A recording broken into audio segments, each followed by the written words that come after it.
Goeiemôre gemeente, baie welkom weer in die huis van die Here. Ons wil weer eens vir Tannie Susan Fourie en haar familie, haar kinders, kleinkinders, sterkte toewens met oom Koot wat se begrafnis Vrydag die 17de 11 uur weer in ons kerk is. En dan het ons weer die slegte nuus ontvang dat oom Willie Randalls ons ontval het donderdag en ons wens baie sterkte en die Here se sorg toe vir Tannie Launa Randalls en ook die kinders en kleinkinders. En dan wil ons vanoggend ook vir Liesel Venter welkom sê as oraliste hier by ons wat vir ons uithelp. Baie dankie. Ons het dit reeds geniet met die voorsang. En dan het ons ook weer vir professor Rian Reders hier by ons en ons wil vir professor sê welkom en deel die hart met ons soos die Here op die hart gelê het vervolg. Baie dankie. Van my kant af ook baie dankie vir die uitnodiging om die woord vanoggend te bedien. Dankie ook aan die kerkraad, jullie as gemeente wat die vertroue in my gestel het. En dankie ook aan Alfred wat my kollega is en het seker ook deel van die uitnodiging. Dit is my 'n voorreg om die woord vanoggend in julle te bring. Ons hulp is in die naam van die Here wat hemel en aarde geskaap het en trou bly tot in ewigheid. Gemeente, genade en vrede vir julle van God ons Vader en ons Here Jesus Christus. Amen. Ons sing nou saam uit liedboek lied nommer 159 vers 1, 2 en 3 en die opskrif van hierdie lied is God is hier teenwoordig.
Eksodus 20 en ek doen 'n opsomming daarvan.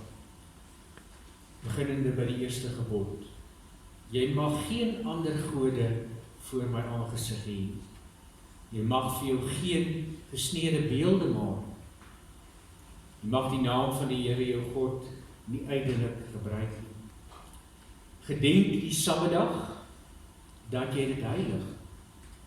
Eer jou vader en jou moeder mag nie doodslaan nie, mag nie egbreek pleeg nie, jy mag nie steel nie, mag nie valse getuienis gee teen jou naaste nie. En die laaste gebod, jy mag nie jou naaste se huis begeer nie. As ons saam na die 10 gebooie geluister het, dan besef ons almal is skuldig. En dat ons onsself moet verootmoedig. Daarom lees ek saam Psalm 51 vers 5 en 6, waarin ons bewustheid van ons sonde erken. Ja, my oortredings ken ek, en van my sonde bly ek altyd bewus. Teen U alleen het ek gesondig. Ek het gedoen wat verkeerd is in U oë. U uitspraak is dus reg en U oordeel is regverdig.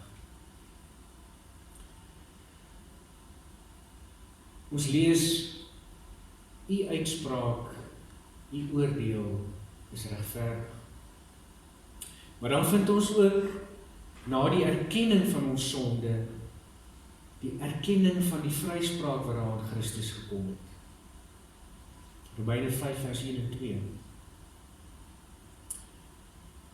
God het ons dan nou vrygespreek deurdat ons glo. Daarom is daar nou vrede tussen ons en God deur ons Here Jesus Christus. Deur hom het ons in die geloof ook vrye toegang verkry tot hierdie genade waarin ons vasstaan. En ons verheug ons ook in die hoop om deel te hê aan U heerlikheid en aan die heerlikheid van God. Nou gaan ek oor tot die saamlees van ons geloofsbelijdenis. Sonde, verlossing. Nou wat bely ons as kerk en kerke, Christelike kerke in die wêreld, bely ons saam. En ek doen dit vanoggend aan die hand van Romeine 10 vers 7 tot 10, woorde van Paulus. Paulus sê, die skrif sê, naby jou is die woord, in jou mond bely, in jou hart glo. En hierdie woord is die boodskap van die geloof, en dit is wat ons verkondig. As jy met jou mond bely, dat Jesus die Here is, en met jou hart glo, dat God hom uit die dood opgewek het, sal jy gered word. Met ons hart glo ons. En ons word vrygespreek. Met ons mond bely ons. En ons word gered. Na die wet, erkenning van ons sonde, vryspraak en ons geloofsbelijdenis, sing ons nou ons danklied, liedboek, lied 525, vers 1, 2, 3 en 4.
Ons skriflesing vanoggend is 1 Petrus 2 vers 18 tot 25 en ons teksverse is vers 21 en 24. Maar voor ek dit vir ons kan saam lees, kom ons bid saam. Onse Vader wat in die hemel is, laat U naam geheilig word. Laat U koninkryk kom. Laat U wil geskied, soos in die hemel, net so ook op die aarde. Gee ons vandag ons daaglikse brood. Vergewe ons skulde, soos ons ook ons skuldenaars vergewe. Lei ons nie in die versoeking nie, maar verlos ons van die bose. Want, Vader, aan U behoort die koninkryk en die krag. Aan U, Jesus, behoort die heerlikheid. En aan U Gees die ewigheid. Ons bid dit in Jesus se naam alleen. Amen.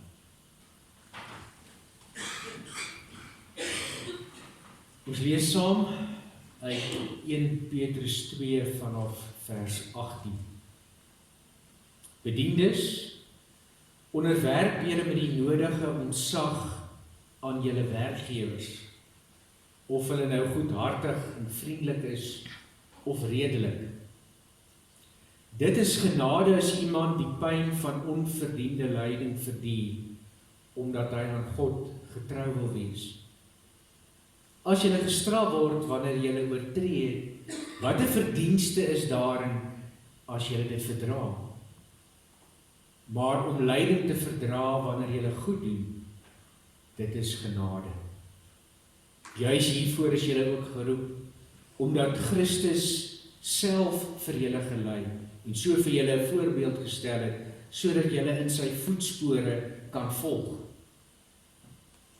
Hy het geen sonde gedoen nie. Uit sy mond het daar nooit 'n leuen gekom.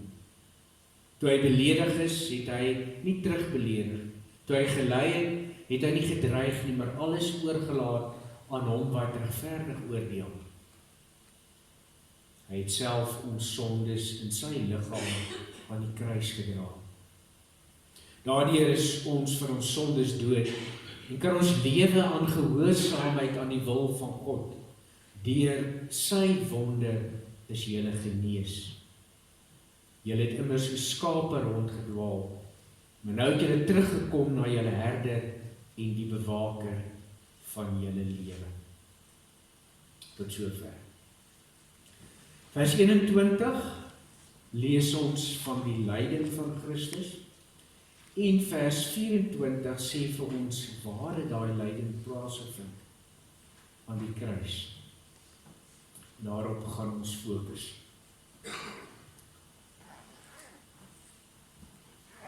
Broeders en susters, vanoggend se woordverkondiging handel oor twee sake wat eintlik een is. Twee kante van 'n muntstuk. Aan die een kant die kruis van Jesus Christus. En die ander kant is die lyding van Christus aan die kruis. En nou is die vraag, maar wat beteken dit vir my en vir jou? En ek wil graag dit verduidelik deur vanoggend aan drie sake aandag te gee. Die eerste is, Christus het aan die kruis gesterf en gelei. Die tweede is, wat beteken dit vir my en jou? Daar's 4 sake, dit beteken straf, offer, lewe is lyding, almal ly. En die derde is, as ons dit weet, wat beteken dit vir ons in ons lewe? Wat moet ons doen? Die eerste is die fundament. Daar's geen twyfel daaroor dat Christus aan die kruis gesterf en dat hy daar gelei het. Petrus is duidelik. Vers 21 sê hy, Christus het gelei. In vers 24 sê hy vir ons, waar het hy gelei? Aan die kruis.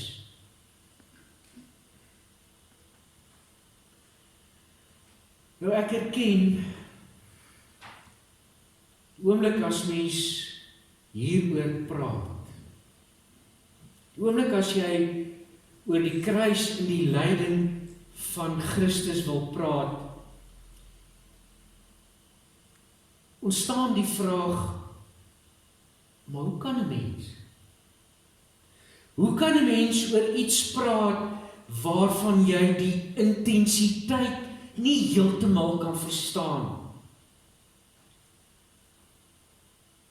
In 'n sekere sin huiwer 'n mens om oor Christus en sy kruisiging en sy dood te praat.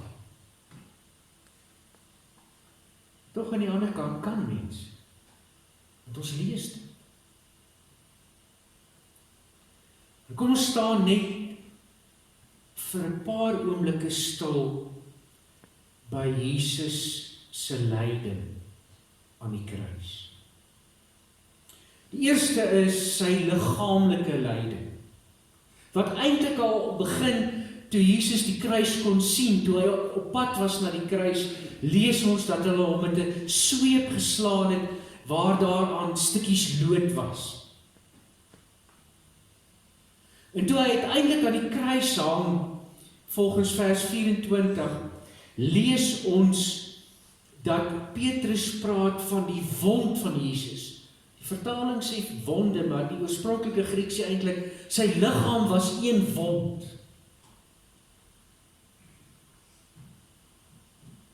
Dis sy lyding.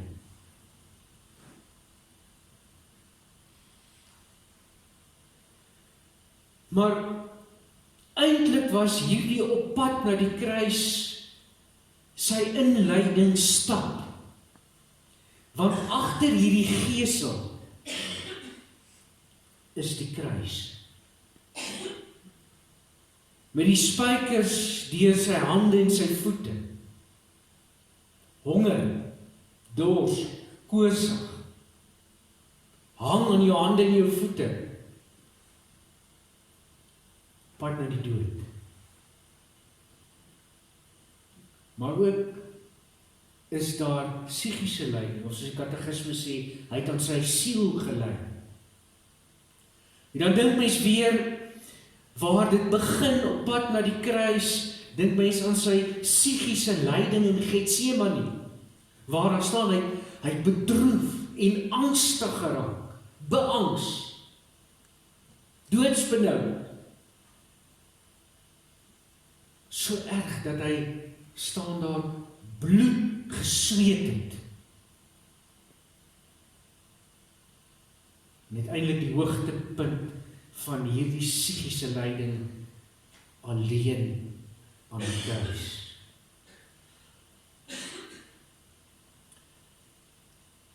Dis ons fundament vanoggend, ons geloofsfundament waarop ons staan.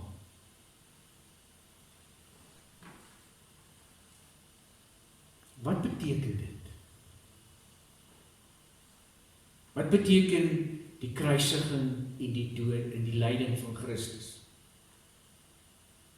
Die eerste en die mees algemeenste betekenis van die kruis en die lyding van Christus wat ons ken, is dat Christus die straf vir my en jou sondes gedra het.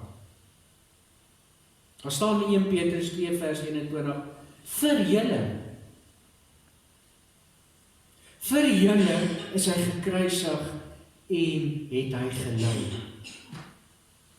of soos Jesaja 53 sê, hy het sy lyding, hy het ons lyding op hom geneem. Met ander woorde, broeder en suster, eerste betekenis is dat die kruis en die lyding van Christus is 'n regsproses.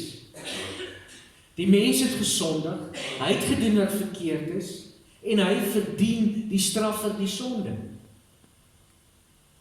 Dit is soos iemand wat iemand anders doodmaak, en die verantwoordelikheid daarvoor moet neem. As jy iemand doodmaak, as 'n moordenaar, gaan jou lewe nie net aan, asof niks gebeur nie.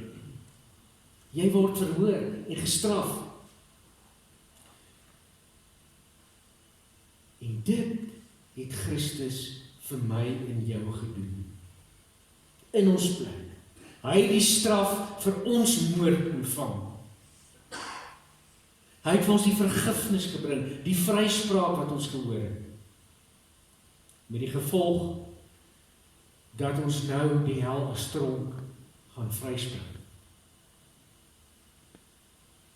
Dis die eerste betekenis. Die tweede betekenis van die kruis en die lyding van Christus is dat die Bybel die kruis en die lyding van Christus as 'n offer beskryf. Hebreërs 9 vers 14 praat spesifiek van die kruis en die lyding van Christus as 'n offer. En as offer het Christus ons straf vir ons sondes gedra. Maar wat is ook die dieper betekenis daarvan, die tweede betekenis?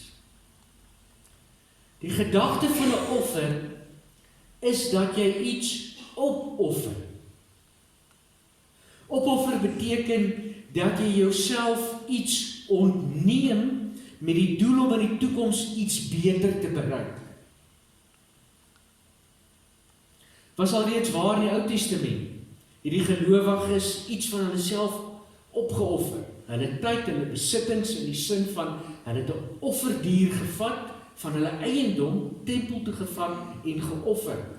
So hulle het self iets ontneem, opgeoffer, om deur middel van daai offer iets beter te hê. Die iets beter is die verhouding met God. 'n herstelde verhouding met God, 'n goeie verhouding met God. Dieselfde is ook die offer van Jesus Christus. Hy het iets opgeoffer, hy het iets van homself ontneem, sy koninklike posisie saam met God in die hemel. Hy het dit opgeoffer, na die aarde toe gekom, sy offer gegee om iets beter vir ons almal te bewerk. En nou is die betekenis vir my en jou, dat ons Christus hierin moet navolg, dat ons soms in ons lewe dinge sal moet opoffer om iets beters te bereik. Dis soos 'n student wat eerder 'n naweek gebruik om te studeer, in plaas daarvan om te kuier saam met vriende. Jy offer iets op, met die doel om later iets beter te bereik. Om geld te spaar is 'n manier van opoffering. Jy ontneem jou nou sekere voorregte as jy spaar, sodat jy eendag iets beters kan hê.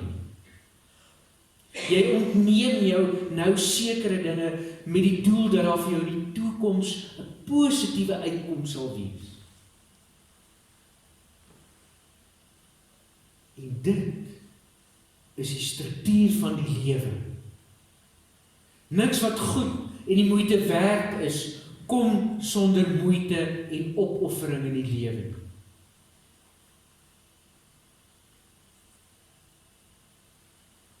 Die teenoorgestelde is ook waar.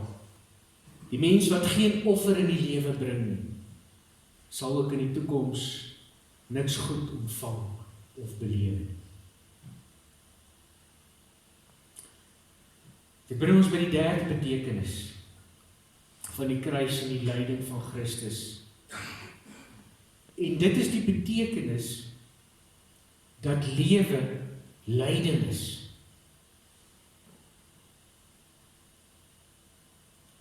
En dan glo ons nie dit soos die boeddhiste dit glo nie, ons glo dit soos ons as Christene dit glo.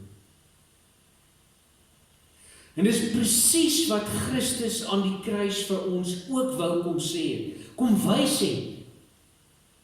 Die lewe, my lewe, jou lewe is lyding.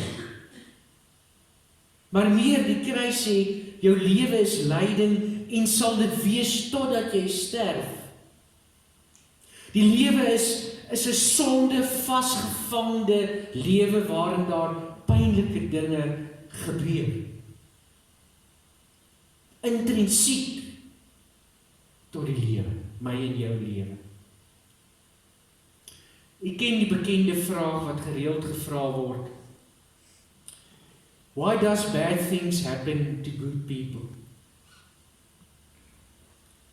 Die probleem met hierdie vraag is dat 'n sondelose wêreld veronderstel word, waar daar nie kwaad en sonde en lyding en pyn is.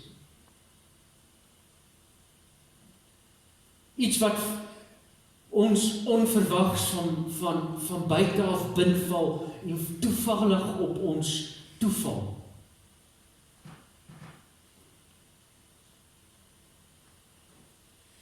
Maar dis nou iewers sien. Hoekom gaan 'n mens uiteindelik dood?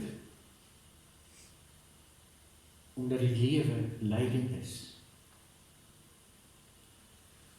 Nou is dit so, en veral in ons tegnologiese wêreld, wil mense nie erken dat lewe lyding is.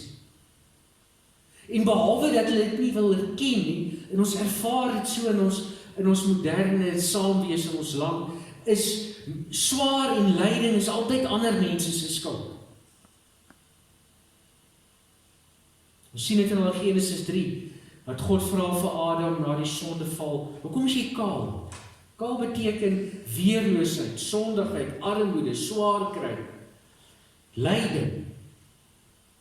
En dan kom die mense en sê, ek aanvaar nie, dis my skuld nie, of ek aanvaar nie, ek lewe in 'n wêreld van lyding nie. Hy sê nee. Adam antwoord, hy sê, dis die vrou wat U my gegee het.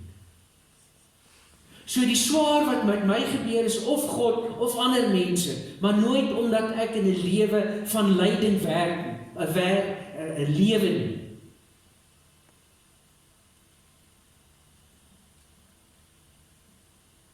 Liewe broer en suster, lewe is lyding, deel van hierdie wêreld. Jy ly, slegte dinge gebeur soms met jou, omdat jy op die aarde woon, omdat jy mens is. In 'n sekere sin sou mens kon sê, dat lyding die normale is, en om nie te ly die abnormale is. Aanvaar, lyding is niemand se skuld nie, lyding is in jou, lyding is om jou, lyding is naby jou.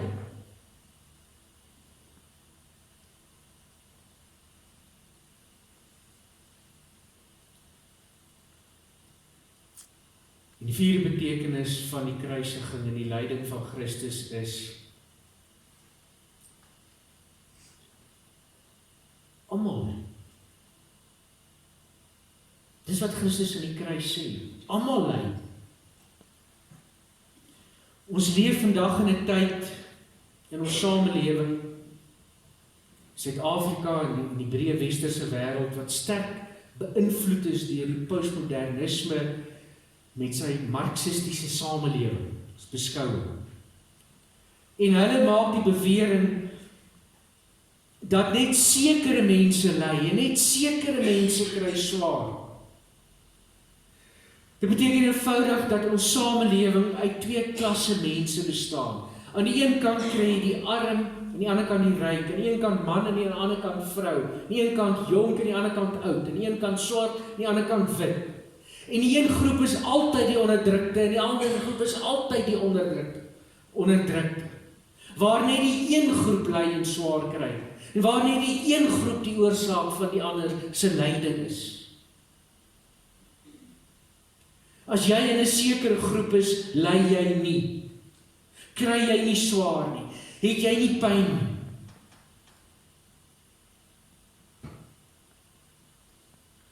Maar dis nie wat die kruis en die lyding van Christus vir my en jou wil sien. Die kruis van Christus en sy lyding sê vir my, ons almal ly. Die algemene gevoel is net arme mense ly, net vrou en kinders ly, net siek mense ly, net gestremde mense ly. En hoe ryker jy is, hoe minder ly jy. Hoe minder swaar jy.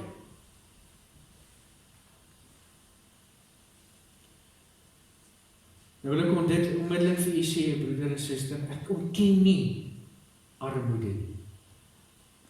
Ek beweer ook nie armoede tas mense menswaardigheid aan nie. Ek ontken ook nie die onreg van mense teenoor mekaar nie. Die punt wat ek wil maak is dat daar soveel klem vandag gelê word op armoede en social justice wat reg is. Maar dan moet dit nie mense uitsluit. Dan moet die totale menslike bestaan nie hierin opgaan en dat ons vergeet alle mense ly. Soos het geld en rykdom en vermoëns en voortgaan in die lewe eenvoudig die lyding uit hulle lewe wegneem.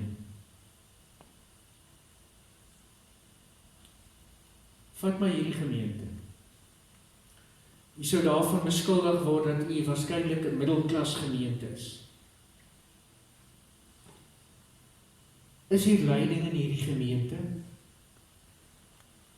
Waarskynlik is hier ook 'n pa en ma wat dood is. Ook 'n huweliksmaat wat sterf.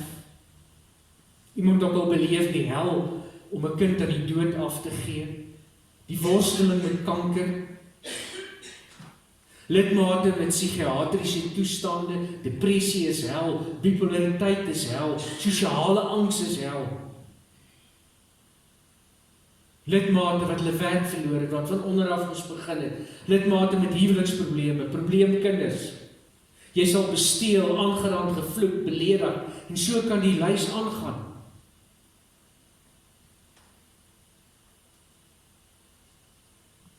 Die kruis wil sê, alle mense ly. Nou wil ek afsluit, dit bring ons nou by die opdrag aan my en jou, van die kruis en die lyding van Christus. Die eerste is, jy moet glo in die kruis en lyding van Jesus Christus. Dis die kern.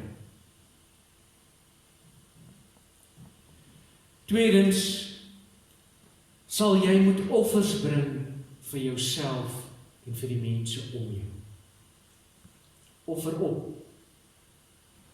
Veroorsaak soms vir jou nou gebrek, wat jy weet dalk nie nou nie, maar in die toekoms vir jou verandering en verbetering in jou lewe sal lewe. Derdens, aanvaar dat die lewe, jou lewe, lyding is. En hou op om altyd ander vir lyding te blameer.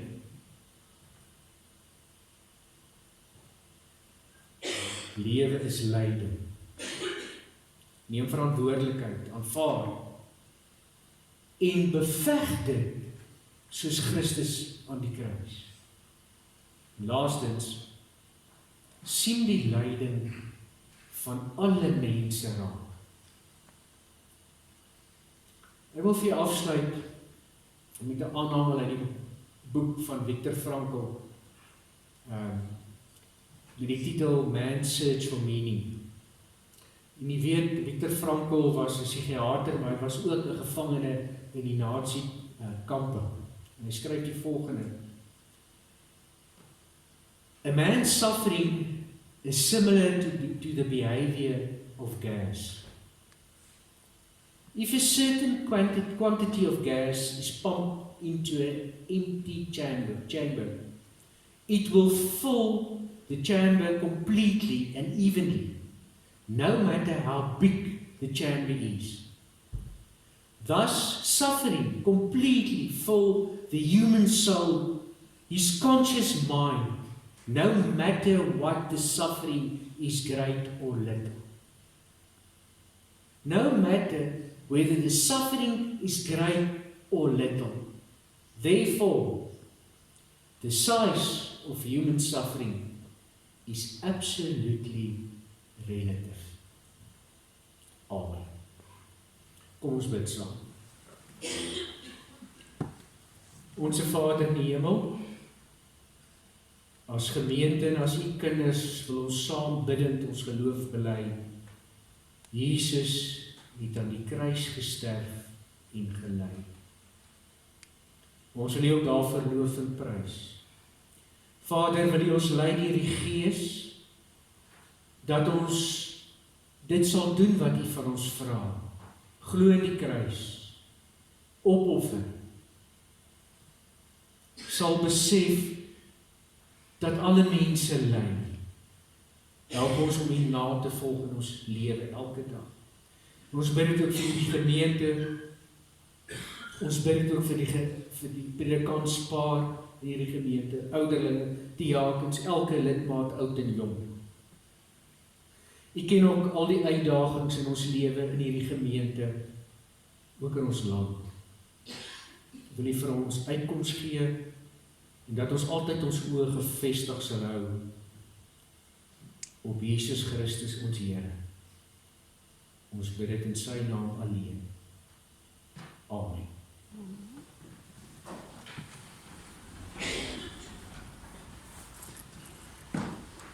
As dit nou reg is, dan word die gawes nou opgeneem.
Ons sing nou ten slotte saam, lied 266, die Onse Vader, en daarna gaan ek vir ons die seën uitspreek.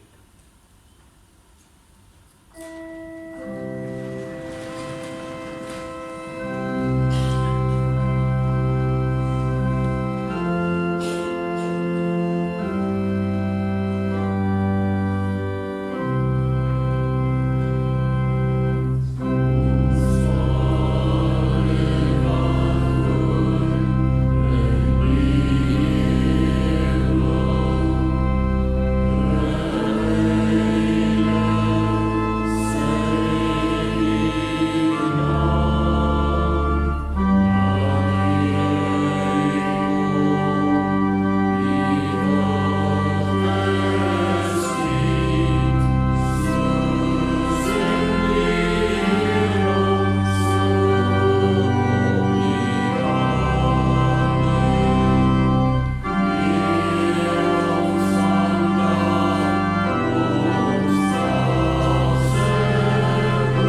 die Seun van die Here.